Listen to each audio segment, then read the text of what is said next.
Hi, good morning. Ano po ba ang natutunan ko from Mass today?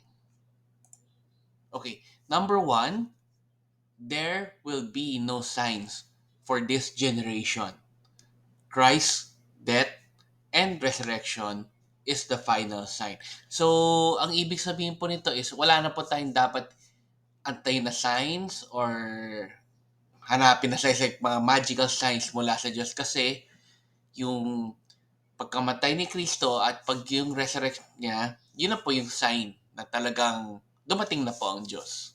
Kaya ang gawin po natin is, sundin po natin yung mga bilin po ng Diyos, magdasal tayo lagi, at syempre, gumawa po ng tama.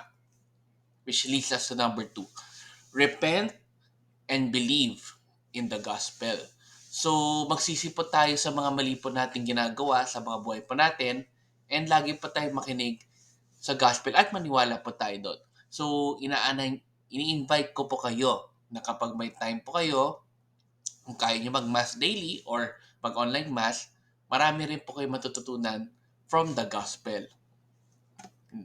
Next, we should put our focus on God even if this world is full of evil. Ayan. So, ang world natin ngayon, ang dami po talagang distractions, ang daming mga things na talagang evil at magpapasama po sa ating mga buhay. Ang maganda po is, mag-focus tayong God. Paano ba natin gagawin to? Una-una, magdasal lagi, araw-araw. Kung kaya nyo magdasal lagi, everyday, na kahit magbigay kayo ng 15 minutes of your time sa Diyos by praying a rosary or baka meron kayong gustong dinadasal na novena, maganda po yun.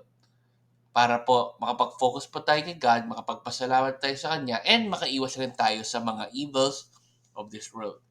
Which brings us to the last part, avoid sin and turn away from the evils of this world. Ayan. So, konektado siya sa number 3. Kaya, kung makakaiwas tayo sa paggawa ng kasalanan at sa mga kasamaan dito sa mundo na to, gawin po natin. Para naman po ay mas lalo tayong makafocus sa Diyos at kung ano ba ang gusto niyang mangyari sa ating buhay. Ayan. So, let's end again with a simple prayer in the name of Father, Son, and Spirit. Amen. Lord, sana po ay tulungan niyo po kami na makaiwas po sa kasalanan, gumawa po ng tama, and mas mag-focus po sa inyo sa pamamagitan po ng pagdadasal, paggawa po ng kabutihan, pakikinig po sa word nyo, at paniniwala po sa word nyo. Amen. In the Father, Son, and Spirit. Amen. So, good morning po sa inyo ulit. God bless. Have a great day. And let's end again with a simple Thanksgiving prayer. Daily thank you prayer. Lord, thank you very much for all the blessings that you are giving us every day. Thank you for our food, safety, security, guidance, and all your blessings. Please avoid us getting sick from all illnesses and forgive us for all our sins. Lord, I pray that all our hopes and dreams will come true in your own time. Again, Lord, thank you for all the blessings that you have given us. Amen.